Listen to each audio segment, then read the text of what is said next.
Welcome to Dad Bods, Crab Cakes, and Sports, where husky middle-aged men share insight on the latest Baltimore sports news. From the bank to the yard and beyond, we're breaking down the Ravens, Orioles, Terps, and more. Baltimore's best sports podcast starts now. Good evening, everyone, and welcome to Dad Bods, Crab Cakes, and Sports with myself, Jason, and John. We are Mikeless tonight, except for these mics we have here. See, look, I'll do the whole thing for you guys. Yeah, see, we still have mics, but we don't have Mike. So I guess he's on vacation. John, I mean, we moved the podcast time for Mike, and then he just bent us over and we had to take it. He didn't show up anyway. So we're here, barely making it through all hours of the night. Hey, you know what, Jason? We won't have to hear any corny jokes tonight about, what was it last time, beavers and dams or something? Dude, I don't know, John. You're not much better when it comes to these jokes, so I'm sure you will fill in just enough. Goodness gracious. So what's been going on, man? What'd you do the last few days? Well, you've been dealing with the heat down here just like I have, except I've been outside in the long sleeve button-up shirt selling cars, and I went home today and my undershirt was just freaking soaked because I think it was about 117 yesterday, and I burnt my hand on the door of a car because I thought I was grabbing the handle and I accidentally touched the metal, and it doesn't feel too good. But I did book a trip to Vegas next month when my weekend off, so I'm looking forward to that. What about you? How's your mortgage classes coming? Well, hold on. So you haven't had enough of the heat that you're going somewhere that's just as hot, if not hotter, in different ways. Yeah. It's a dry heat. It's a much drier heat. I want to put some money, some shekels on the Ravens winning the Super Bowl. Well, you can do that without going to Vegas. You know that, right? Well, I don't want to do it in the Hard Rock because they've taken too much of my money already. So maybe I'll have better luck at MGM. Is that where you're staying, MGM? Yeah, always, because it's free and they'll give me like $200 in food and beverage credit and stuff. So it's makes it worthwhile. No kidding. Have you been speaking of Vegas? Have you been to the Wynn at all in Vegas? Yes, I have. I've never stayed there. Just walked through. How they have like the escalators that go like sideways and they do all kinds of weird things. They also have a buffet that's like insanely delicious, like all seafood and stuff like that. Yeah, and I think I'm trying to watch my figure, so I don't think the buffet is the best thing for me right now. And then I don't know what your numbers would do at a buffet like that, Jason, if they took a blood test after that. Well, no, like buffets aren't bad, but you can actually eat much healthier at a buffet than you can if you sat down and ate like cheeseburgers and French fries, because you go and like if you have like your vegetables and your proteins and stuff like that. Now, if you're going for all the pastries and you're going for the desserts and the ice cream and all the carbs and all of the deep fried nonsense, it's delicious. Then of course, yeah, you'll eat poorly. But I mean, the amount of food that you would eat at a buffet, you'd probably be all right. Not a big deal. I do love myself a good buffet. And I know Michael also loves a good buffet. He will tell you that. So not a whole lot going on here. I am in hour 30. I'm coming up on about a little more than hour 30 on another 3-day water fast, which will end 3:30 on Tuesday. I have somehow managed to almost lose 4 pounds already in just over 24 hours. But that, so it's like I still do the sauna and the cold plunge and all that stuff. And the purpose of the fast is to get rid of all the dead cells in your body, get rid of all the waste and all that nonsense. Well, the same thing happens when you go in a cold plunge and a sauna. So this fast is like on steroids. It's like double the effort because of doing both still within it. So it's going well. I mean, I've had moments of being hungry, but I'm like, we'll just push through it and see what the results are. So, But Yeah, that's I've been good. doing the try. I've deviated a little bit occasionally. Like I'll take a couple cheat days a week, but I've been doing the chicken and the mixed greens, and I'm down probably 10 to 12 pounds. I'm down, like my pants are getting looser and more. I need more tightening of the belt and stuff. So. I'm trying Nice. to get into some of this too, Jason. So, and the cold showers, I'm doing those too. That makes me actually feel better for the day. I think that's It something I could does. get used to. If you could do it for like, look, man, if you have next car you sell, put down like, I don't know, $80 to $100 and buy a cold plunge, a tub. And then from there, like I wouldn't suggest buying the chiller and stuff because you might hate it. But then you go out and you get some ice, you fill it up, keep it in your garage. I don't know what your setup is at your house. It might not work for you. But I'm telling you, like mine today was at like 48 degrees. And I mean, it's not like if I didn't have the sauna before it, it would be a lot worse. But you could do the shower and then jump right into the cold plunge and it would have the same effect. But it's fabulous, dude. I swear by it now. Like I loving it. I don't think I'm actually, it's funny because Mike is on vacation. I'm going on vacation next week and I'm not going to have my sauna or my cold plunge. And I'm not looking forward to that part of it. But I'm going to Ocean City, New Jersey. So I grew up there every single summer going there. So I'm extremely excited to go there. I love everything about it. It's my favorite town in the whole world. If it didn't get cold there, I would move there. But it gets cold there. So I won't be moving there anytime soon. So Well, I digress. What else we you got? gotta. Well, not much else other than I was gonna go. You didn't make it to a game this weekend, did you? I did. I went to the game on Friday, which was fantastic. Oh, did you? They lost 11-1 on Friday. So I that brings us right I into got this offered. next segment.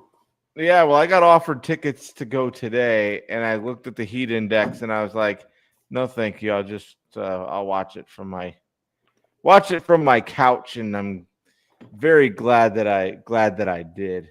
I watched a good portion of the game, and then I watched. Oh my God, did you see ball tonight? Did you see any of that game? No, I didn't. I did not. Tigers, Texas. His his they were showing his grip on his changeup and how it goes at least three different directions on a right-handed hitter. That it starts going towards him and then screwballs backwards the other way, then goes back towards him, and then by the time it ends up in the catcher's glove, it's on the other side of the plate. That's I crazy. don't know how the hell you hit that. And the Orioles last year should have made a bigger push to try to acquire him. He wasn't for sale, man. He was not for sale. And if he Everything has a was, it wouldn't have price. been the Orioles. I don't think so. I don't think so, especially because the Tigers started playing better. Like they Yeah, I weren't guess trading they that did. guy, and they have But money there too. Like they're sneaky. They have sneaky money. So if they want somebody, they'll keep them. yeah, because So they're hot and I don't ready. know. Yeah, I don't know if they'd be willing to. Yeah, I don't know if they'd be willing to fork out what it's going to cost for one player, one pitcher like that. But They were we'll just see. talking about that tonight on the broadcast that he's going to probably fetch between 400 and 600 million. Yeah, I mean, I tend to think between 450 and 5 is going to be that magic number that a pitcher will sign, and then Skeens will come in after, I'm sure, unless he gets hurt and all that nonsense. But yeah, I mean, it's the contracts are crazy as they are, and then if you're going to justify paying a position player, I can get more in line with that. But again, you guys know how I feel about pitching and every fifth day, and then the chance of injury. Although Scuba already has had Tommy John, so you have that out of the way at least. Although you can get it again theoretically. But yeah, so the O's, they won 1 out of 3 games. Very easily could have won 2 out of the 3 against Tampa. It was Friday night was a disaster. It was 11-1. Charlie Morton got shelled. The bullpen, like Morton held him in there for a while. I think he gave up 5 runs or so, and then the bullpen just couldn't get it going, couldn't hold it for him. And then Saturday, John, they looks like they were in charge the whole game, and then again the bullpen, they couldn't hold it. It was Dominguez, and they couldn't keep it going. And again today, though 5-3, they scored early and often, and was able to at least steal one game out of it. So I'll take it. I'll take 1 out of the 3. Yeah, it just hurt, with Dominguez blowing that game yesterday.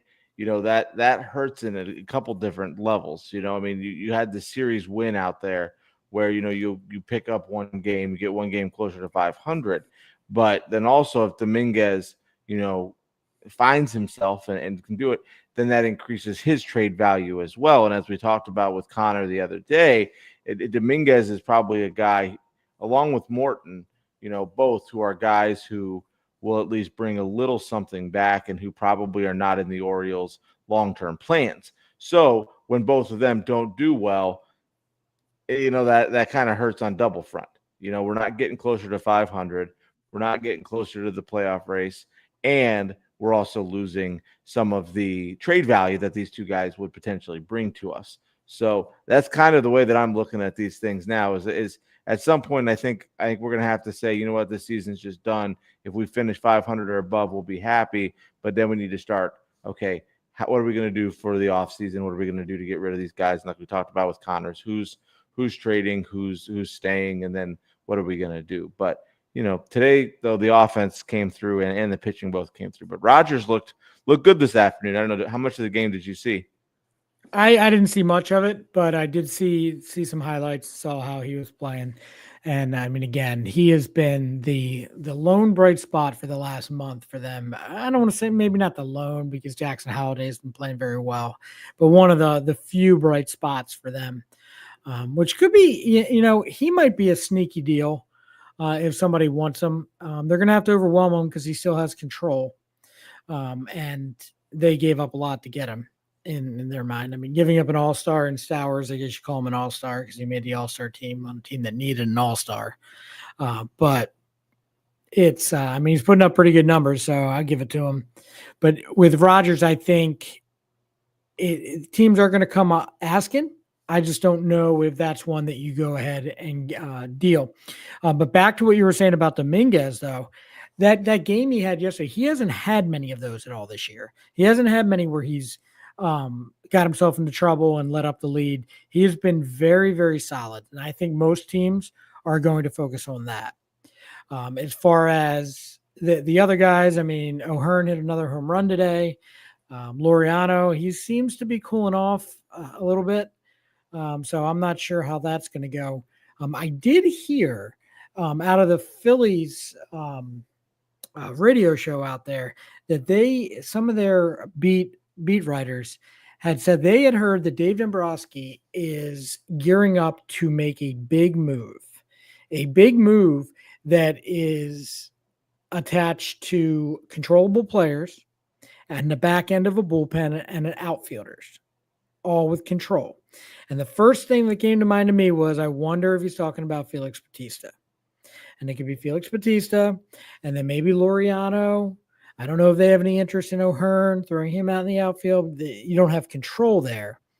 But apparently he is, the rumor is that he would be shipping some big time prospects out. And I'm wondering if that's Mick Abel. I'm pretty sure it's not Painter, but Abel, could it be Crawford, Carl Crawford's son? And then I'm thinking, if it's the Orioles and you're giving up these guys, I mean, why not ask for Carl Crawford's son, ask for Mick Abel? I don't know what else you'd have to give up. But I was just thinking of other guys that were available around the league. John, you think a back end of the bullpen help like Emmanuel Clase from Cleveland? That might be one that they're referring to as well. I don't know what controllable outfielders they have. Maybe Iglesias from Atlanta, but he wouldn't, to me, I don't know if they're talking about that being like a huge upgrade at this point. Yeah, I could see I had seen something as I was looking through Google and kind of trying to look and see, okay, what is the latest on all the trade talks. And I could see, like, Batista and Lariano, and then, maybe like a Dylan Beavers or something like that, with who would have a little bit more, he's at AAA obviously, but he has team control. Do they see something in a high level minor leaguer who they think, what, this guy can actually help us in the show? I don't know. I haven't seen any names, but I saw a similar thing. But I think, if you could trade Batista for, high end, a high end prospect, or a, active major leaguer, or something like that, that would, that may make some sense to the Orioles. But then again, you look at what happened last year with Kimbrel, and trying to, if we're pushing for 2026, 2027, 2028, I don't know if there's a scenario in mind where we would want to trade Batista for the world, because he is the back end. But I mean, like they always say, there's always a price for every player. And with the right deal come calling, would it be better to have a good frontline starter and a, high level minor league player for Bautista, and then try to figure out the back of the bullpen at a later date? So I have no idea. I think they would have to get absolutely blown away on Batista. And I don't think they're actively shopping him. I did see something the other day that they are listening to offers for Batista, but I mean, they owe it to themselves to listen to offers on everybody. And like Connor said from Locked On Orioles, and this is where I disagree with what Mike had said a couple weeks ago. I don't think that pairing players together to try to get one or two guys is the way to go here, unless that player is going to put them over. Like if we're talking like a Castillo or somebody like that in Seattle, where you could maybe use that as like someone's going to be a number two or so in your rotation going forward, maybe. But to get prospects that are in the majors or about to come up, I'm not so sure you give up multiples. I think you then do Mullins separate, Dominguez separate, Soto separate, O'Hearn separate, Kittredge separate. Like, I don't know, if you want to go ahead and start packaging guys. You want to try to get the most you can out of this. So for me, John, I'm not big on packaging two guys that could bring a lot back, I think, and then only getting one or two things from it. Yeah, I mean, that it makes, I see what you're saying. It makes sense, but it just, again, for me, it's okay. When do they give up on this season? When do they finally, just because, I mean, you look at our top line starters. I think Bradish just threw a couple innings of a simulated game this weekend. Grayson has nothing in the future as to what he's doing. So, at what point do we just say, what, the season is done, but don't be, giving up guys like Bautista and, jeopardizing what we might have next year or the year after. But then also, though, okay, let's say Bradish and Grayson don't come back in form. What are we going to do about the frontline starters? Is Rogers going to be? I mean, Rogers right now, I'm just looking at his stats right here. I mean, he's 3-1 with a 1.74 ERA and a WHIP under 1, 35 Ks in 41, just over 41 innings. So, would they be willing to try to move Rogers up in the rotation and see if there's anything there? If Grayson doesn't come back and Bradish doesn't come back in the way that they are, but then not having Batista in the back of the bullpen then kind of makes things all the more difficult. So, like you said, it's got to be a good offer, a very, very good offer of actual major league players, or a very top tier, 1, 2, 3 in your organization minor leaguer, to even get the Orioles to perk their ears up there on a guy like Bautista. Now, Sir Anthony, somebody like that, okay, that's a much easier, road to go down. Right. I mean, it's whether you have control over that player or not. And Dominguez and Soto, those guys are free agents next year. Mullins, a free agent. Again, jury's out on what they want to do there. O'Hearn, a free agent, so it's much easier to go ahead and make a decision there. But I mean, with Batista again, I do think that they will have to be floored. I think, though, he kind of came out of nowhere within the organization, so they may have the confidence that they have somebody waiting in the wings. Maybe it's Tyler Wells when he comes back. Maybe it's somebody else. I don't know. I just know that if you get a haul back, it's all worth it. Because and to answer your question, yeah, they've already given up on this season. This season's not, even if they haven't came out and said it. I mean, no one's fooling anybody here. Like, they know that this is pretty much it, but they're just going to keep playing because that's what you do, right?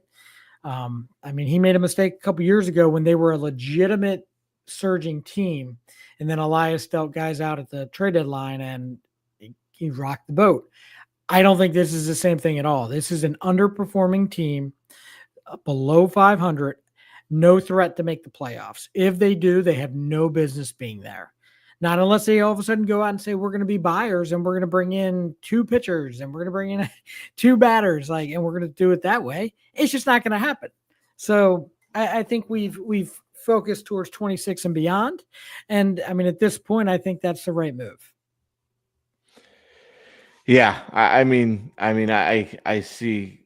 Unless unless you have a huge just drop or huge injury bug in some of these other teams, I agree with what you're saying about them giving up on the season, but they're obviously not going to come out and say that until later on, if they come out at all. But again, I'm very, very hesitant in dealing Bautista, just simply because of next year we get what's supposedly our frontline starters back, and then we get to that 7th, 8th, 9th inning, and then if we don't have anybody back there to seal the deal, we're right back to where we were last year with Kimbrel and all these other things going down the road. So I don't see. I was just reading some things about O'Hearn, and they're hearing some offers for him. Like Connor said, he's a corner infielder with a pretty solid bat, and he's an 8-year veteran, so he has the experience. I think he's been in the playoffs with the O's and things like that, so he brings a lot of good stuff to the table where they may be able to get a 2, 3, 4 starter or something like that to fill the gap, and I think that's him and Sir Anthony. I think I see the 2 guys who are going to go, but that all just remains to be seen. Absolutely. Well, again, as I always say, we could talk about the Orioles all night long, but we do need to move forward. The British Open, the Open Championships, as they call it, commenced and finished today.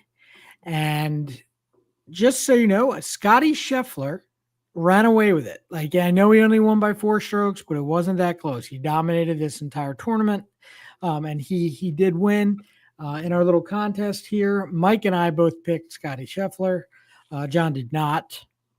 John picked Rory McIlroy. Let's see, who did you pick, John? Let's see. Rory McIlroy. You picked Hatton, Rahm, and Xander Schauffele. I picked John Rahm, Rory McIlroy, Victor Hovland, and Scotty Scheffler. Mike picked Scotty Scheffler, John Rahm, Xander, and Hatton. Yes, that's who we picked. So, score-wise, Mike killed us. Mike was minus 37 with his guys. You were minus 30, and I brought up the rear with minus 26. 26 under par, and it's because I had a guy that was plus 4. So that went well. Victor Hovland didn't work out. So, but no, I mean, overall, it was a pretty good weekend. I mean, anytime you can watch golf, it's not a bad deal. But yeah, Scheffler won that one pretty easy. I know Mike was tuned into it for a while, but then he, he's on vacation, so I don't know what he said. I saw 2 different. I read actually 2 different articles that said basically Scheffler won from the, and they both use kind of the same analogy. He won from the time his plane, the wheels hit the tarmac in wherever he landed, and it was kind of for Rory, it was kind of a disappointment because it was only an hour from where he grew up. He was hoping to have a lot better showing, and that would have been a big thing for him to win it. But Scheffler just he didn't win. He didn't win from from the first hole to the last hole, but he was pretty darn close. And and I think I was talking to one of the guys I work with was a pro at a couple golf courses, and he was watching this thing the entire time. And he said, and I don't know, I didn't watch because I was working every day, but I tried to keep up on a little bit. But it wasn't as windy and things as they had expected. It was a little bit calmer for the begin. I don't know what it was to yesterday or today, but the first couple of rounds weren't as windy and things as they normally are. So I think that played a little bit of a role. But yeah, Scheffler just absolutely just took it and ran with it, took this opportunity and just blew the whole thing, blew the thing wide open. Yeah, him winning took away my shekel bet. I bet that on the Matt Fitzgerald that I was telling you guys about the other day, I did take that bet, and he ended up tying for fourth, and he was the leader, I think, for 2 parts of the tournament. So that one stings a bit, but that's okay. Such is the gambling life. All right. Well, John, do you want to tell everybody where they can find us? Yeah, you can find us on Facebook and Instagram. We also are on YouTube and X. On Facebook and Instagram, we're at Dadbots Crab Cakes and Sports. YouTube, I believe it's the same as Dadbots Crab Cakes and Sports. On X, it's crabcakes_sports. Then also, we'd love to hear from you. You can email us at dadbuzz_crabcakes_sports at gmail.com. We'd love to hear from you guys and give us some new games to try and some things that you'd like us to talk about. And like us, share us, follow us on all the social media platforms, as well as on Apple Podcast, Amazon, Spotify, or wherever you get your podcasts. We're on all the major podcast platforms, and just a click and an auto download helps us out and helps spread the good word about sports, Baltimore, dads, food, everything under the sun to everybody. So you can find us at all those good places. Outstanding. We'd love to hear from you. So please chime in either on Facebook or get us up on the show. Send us a message. Okay, so the other thing that happened over the weekend was the WNBA had their All-Star game. And I know you wanted to talk about this, John. They wore shirts that said, what did their shirts say? You want to share? Hang on. I want to find the exact. And it wasn't all the players, right? It was just a handful. It was quite a few of them. What exactly did it say? I had it pulled up. They're like they're going for equal pay. They're like, we want. What did it say? I'm sorry, I had it pulled up and then it closed. But the NBA, the whole thing is the NBA subsidizes the WNBA, and the WNBA players are trying to get equal pay. And I don't know exactly what that means, because you look at the max contracts from the NBA and you have guys making, $50, $60 million a year. You got the max. I don't know how all the salary cap stuff works, but it's max and super max contracts and all these things in the NBA. But you look at, the amount of money that's brought in by the NBA, and you look at the amount of eyeballs, the empty seats, the, Caitlin Clark brings in, a lot of people in the stands and things, but they're asking for money, for similar money to the NBA players. And when you run a business, Jason, if I'm not wrong, your goal in business is to make money. And if your employees are valuable assets and making you more money, you will pay them more, correct? Absolutely. So so the shirts say pay us what you owe us. And here's the only issue. I have no problem at all with the WNBA, women's athletics, anything at all. Like, I actually like watching women's college basketball. When the Terps won back years ago, I was super excited. One of the best games I've ever seen, when they beat Duke to win the national championship. But what it comes down to is that last year the NBA made $11.1 billion. Okay, and the WNBA last year made $200 million. Okay, the average WNBA team brings in $13 million. It's impossible based on those numbers to have equal pay. Now, paying them more, having private planes, that's a whole different subject, different story, and I'm all for that. But the fact of the matter is, like, the popularity, if you just want to go based on popularity, you're probably at like an 80-20 difference. I mean, those stadiums are empty. I don't want to say they're empty. They're much smaller stadiums than NBA. Like, they're not filling up the same amount. You're not selling as many tickets. It's not as watched as the NBA is. I mean, there's no TV show with that like Shaq and Charles Barkley and Kenny Smith. They don't have that for WNBA that brings the attention that it does. It's just different. So I'm all for these players and what they're saying. I get it. Like, yes, they should make as much money possible, but making the same as the NBA guys based on how that is and how the NBA brings so much more money. This is like apples and oranges, John. Oh, absolutely. Like, this year, I think that it was either this year or the end of last year, they finally stopped flying commercial because they had some problems with some of the commercial. Okay, that makes sense because you get players like, like Caitlin Clark and some of these other ones who are very well known and very well recognized and things, and it's a little tough for them to be flying commercial. But but again, it just comes down to there's not the fan base, there's not the money coming in to pay these people, pay these players. I mean, they're the best players in the world.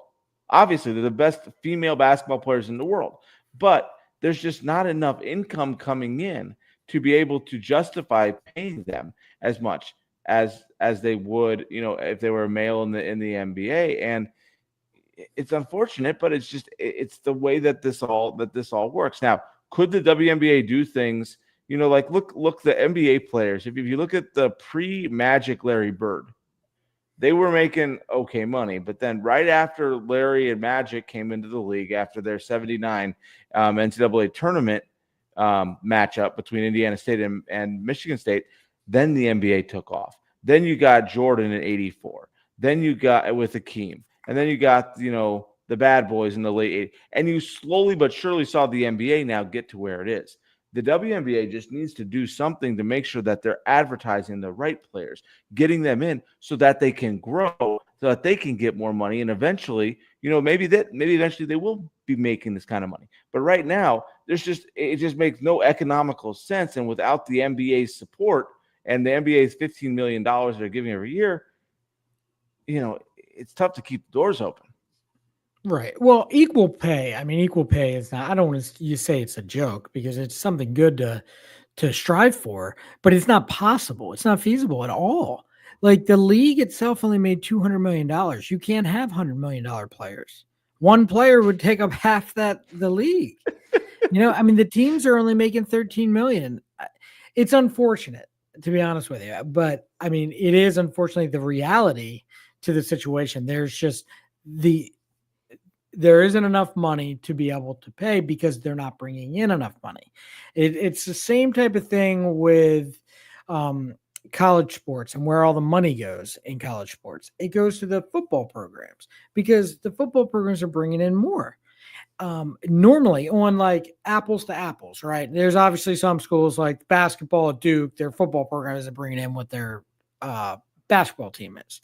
But SEC football, like most of those teams are out doing like the football program is bringing in a lot more than the basketball program. So that's just on average. But yeah, no, I mean, I hope to see some changes. I want them to people to be happy. And it's just, I don't understand what you're hoping to get out of it. Like, more pay, sure, let's do it. Let's figure it out. Equal pay, I'm not so sure that's a realistic thing. But no, more pay, absolutely. I'm on board for that. Why not? Pay them all. You can have some, and you can have some, and you can have some. It'd be great. All about it. Love it. Yeah, until you pay them so much you have no money, and then the whole league collapses. Then nobody's got a job, and then the whole thing goes up in smoke. but I don't see that Well, happening. right. Yeah, I mean, I actually thought that the league was in trouble years back, and they somehow rebounded. And I think it's better than ever. I mean, and again, Caitlin Clark plays a huge role in that. And then you see, it only takes one player to really bring people's eyes into the game itself, and then you start falling in love with other players. Like there's already some really good ball players in the WNBA, and Caitlin Clark, her coming in to me just put everybody else, put your eyes on everybody else too. So why not be like, oh my gosh, Asia Wilson, she's awesome. Caitlin Plum, like all these players that you wouldn't have known about before, now you get to see. So to me, whoever can bring more attention to the sport, the better. I don't care who it is. But you wanted to, John, you wanted to take us down another road here in having to do with the Washington Commanders question mark. Yeah, I want to get a little, I don't know, a little risque with some of these things, Jason. I know we could, I know you like, well, like we get a little risque with these things because Okay. now President Trump has said that if they want to build a new stadium, they're going to need to change their name back to the Redskins.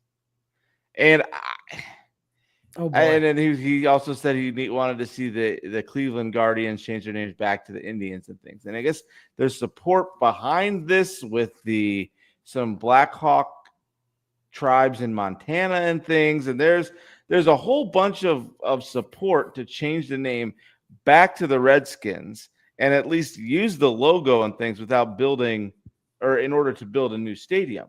But then they're also doing the draft there.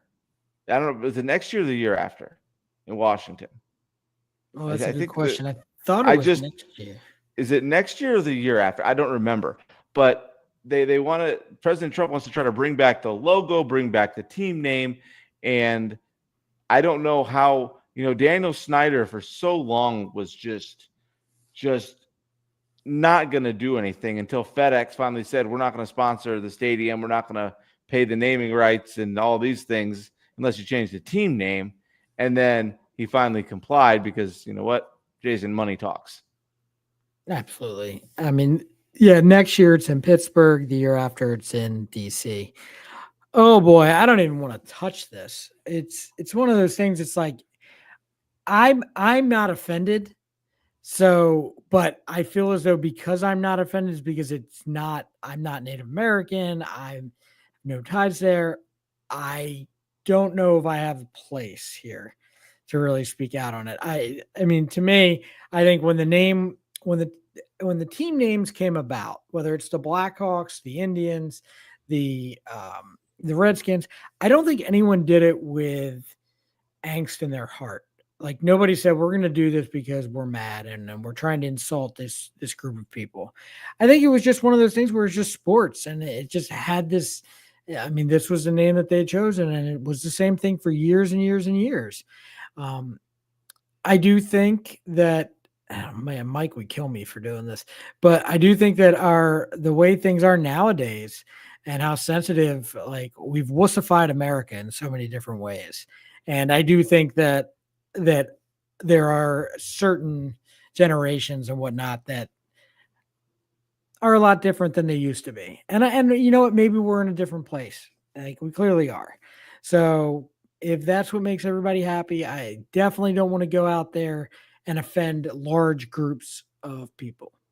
And if that's the case, and there are large groups of Native Americans that are being offended, then they should not even consider moving it back. But if there's large groups of just people that want to protest and complain about everything but they're not Native American or have anything to do with it, maybe they should just not worry about it. That's just my thought. Well, like my kids are a quarter Native American. Their mom is half, and then her mom is full. And we would get like letters in the mail that would say, "We're gonna go protest the Indians, and we'll pay you X amount for coming downtown to the Jake or whatever it's called, Progressive Field or whatever, and protesting the game and things." And I'm like reading this stuff, and I'm like, "Really now? You're gonna pay people to come down?" just because they're Native American, and But what did your they just wife and her mother think? Like they don't they're care. Native American, so how did they feel? They were just it's a sports team. They love the I mean most and other Native Americans I know or who are apart. It's hard to find like full blooded Native Americans who are just all Native, but they're like it's a cool logo. It doesn't mean anything to us. It was made. I guess like the Redskins' original team owner in Boston was a Native American, and he named the team after it. And then they drew the logo. So the ones I know really could care less. I mean, but the fact that we received mail inviting them to go down and protest kind of told me everything I needed to know about the whole thing. Yeah, and I am all about the right to protest safely, and without burning buildings down and doing crazy stuff. But I am all about respectful protests and whatnot. I mean, we've earned that right from those that have fought for this country for years and years and years.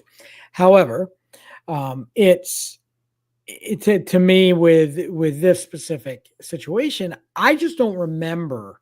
Now, again, this could be me being naive to it, but I don't remember there being a lot of complaints about it going forward for years. But clearly, there was something there, and I mean, I think this one is like for years the Supreme Court. If you remember, they didn't rule on things that they didn't feel they have the right to do. Maybe the president should back off of this one.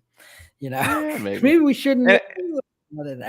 And what I always wonder is how much does social media and the internet lead into all of these sorts of things? Where back in the day you didn't have these things, and then now you have social media, you have the internet, you have instantaneous communication between people all over the world, and then it goes. And it's just I think the president should just stay out of it. I think what, let them do what they want to do. If there's Native American groups who want to bring the logo back and keep the name Commanders, but keep the logo, whatever you got to do. But it's just, what, leave sports to sports. And, I know that the president is a very big sports fan. I mean, he ruined the USF, he ruined the USFL way back in the day, So, oh my gosh, you watched that 30 for 30? I did not, but I've heard all about it. It was a good, that's one of my favorite. I just watched, I was going to tell you, there's a 60, it was ESPN 60 about Jim Abbott. That was the first game I ever saw. See part of that. Yeah, it was so good. Oh, really? I watched it. That was the first game I ever saw at Camden Yards. Was Jim Abbott and Arthur Rhodes. April or was August 19th, 1992, I think, something like that. But yeah, it was Jim Abbott, Arthur Rhodes, and it was. I'll tell you what. The guy was the starting quarterback of his high school team with one hand. I mean, the whole documentary was amazing. I saw Jim Abbott pitch when he was with the Angels when they were the California Angels back in the early 90s. So yeah, I mean it's something else. Yeah. Okay, so we're gonna close things out here in a little bit, but before I'm gonna do one last segment here for you, John. You don't know anything about this, but we are gonna have a random question segment where I'm just going to spitfire some questions for you. All right. Fantastic. You can go ahead and answer. So my first is Orioles related for you. Yes. What is your prediction on how many and who and which players get traded from the Orioles at the deadline? Between now and the deadline. I think I would say 4. Okay. Tell me who. I would say 4. I think O'Hearn. I think Sir Anthony. Soto and Mullins. I think 2 of those will go to Philly. I think Mullins and Sir Anthony will go to Philly, and then O'Hearn and Soto, I'm not sure where they're going to go, but I don't think they're going to be on the team next year. No Laureano, no Kittredge. I don't think so. I think that we may hang on to them, but I would say 4. I think those guys will hang on to for next year. It's gonna take the right trade and the right pieces to come back in for them. Over under on Ravens wins this season. Over under, I would say over under 13. Are you over or are you under? I would say over 13. Over 13. Wow, look at I you. think I think I think we're I think we're gonna lose 3 games. Okay, fair enough. What about you? What do And you think? Where are you at? I think I'm at 13. I think I'm right at that number. 13 is where I think. Man, I mean, they could very easily go 12 or 14. But now I think 13 wins is right where they are. Let's see. Final win total for the Orioles this year. What are we at right now? We're at 44. I'll say 70. 70. Yeah. Okay. I'm going to say 72. 72. They won a few here and there. Yeah. Okay. You are sitting in your fantasy draft and you have the first overall pick. Who are you taking? What kind of league are we in?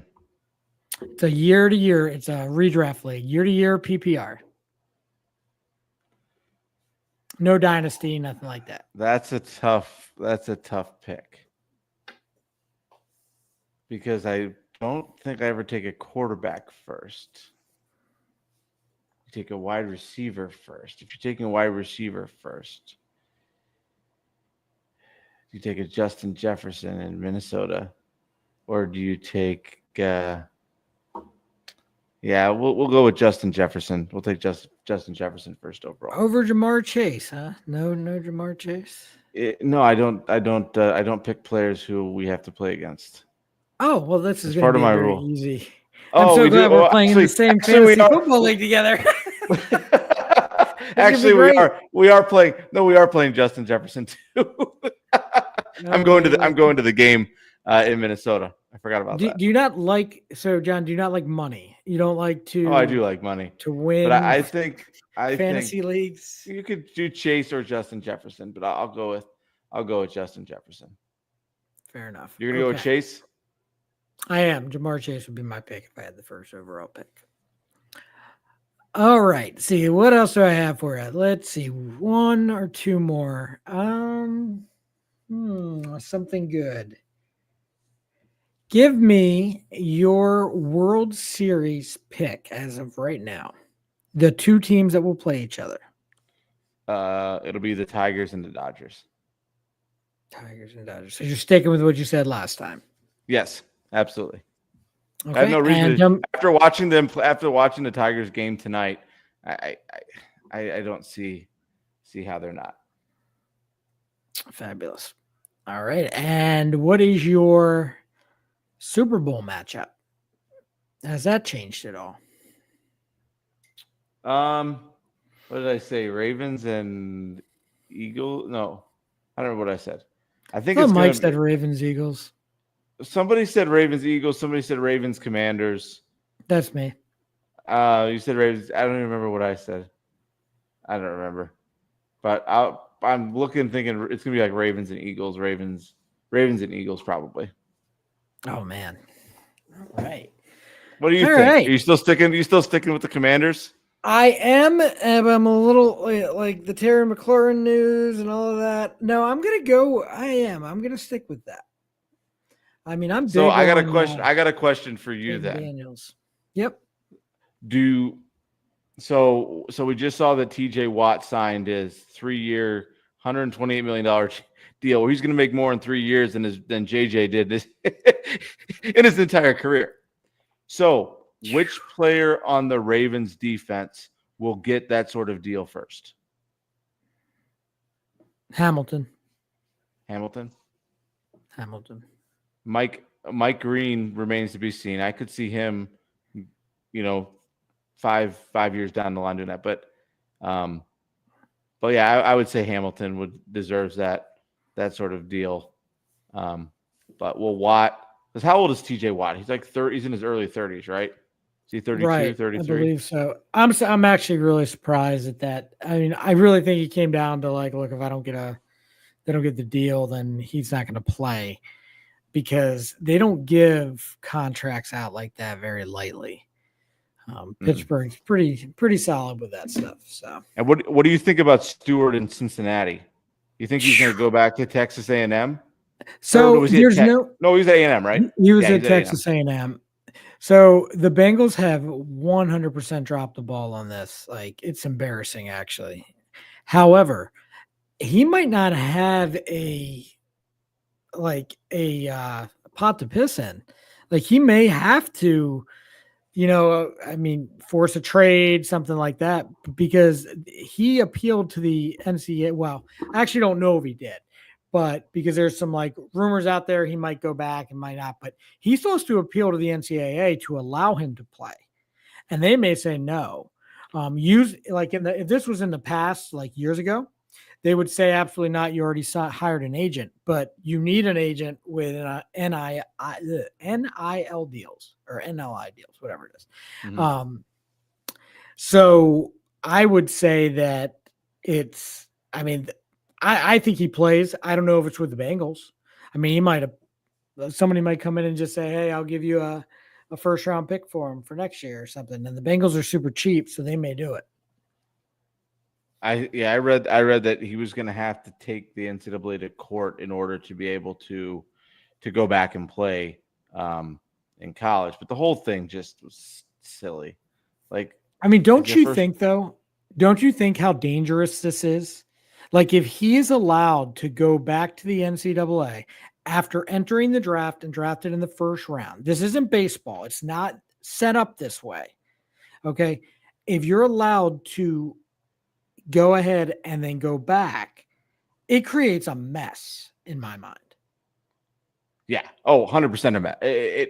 And my thing is didn't the Bengals like interview this guy? And like, don't you kind of have an idea of what they're going to want when you draft them? Because I know like in major leagues, like you have to do that because a lot of these guys can either, when you draft them straight out of high school, they either go there or they go to college. But like, wouldn't the Bengals like know these things ahead of time so that we're not in this predicament right now that they're in?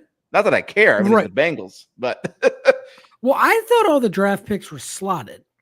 Like, I thought they were slotted to make stuff for their rookie contract. So I actually don't know what the issue is. It is slotted, but I think there's some ways you can play around it, and I think with him it was the guaranteed money was how he was doing it, because it's a matter of, okay, is it going to be in your contract? Is it going to be in your signing bonus? Is it going to be guaranteed? Is it going to be this, that, or the other? So the dollar amount I think is slotted, but how you actually receive the dollar amount I think is different or is up for negotiation. So I would have figured they would have had these things worked out ahead of time, but I mean, it's the Bengals we're talking about. They bungle. Well, yeah. The bungle Bengals. And they're very, very cheap. I mean, they make poor choices, although they have a lot of money tied up in two players. We'll see if they can sign T. Higgins or whatnot, or what they're going to do there. But yeah, to me, that's a mess. I hate to see that.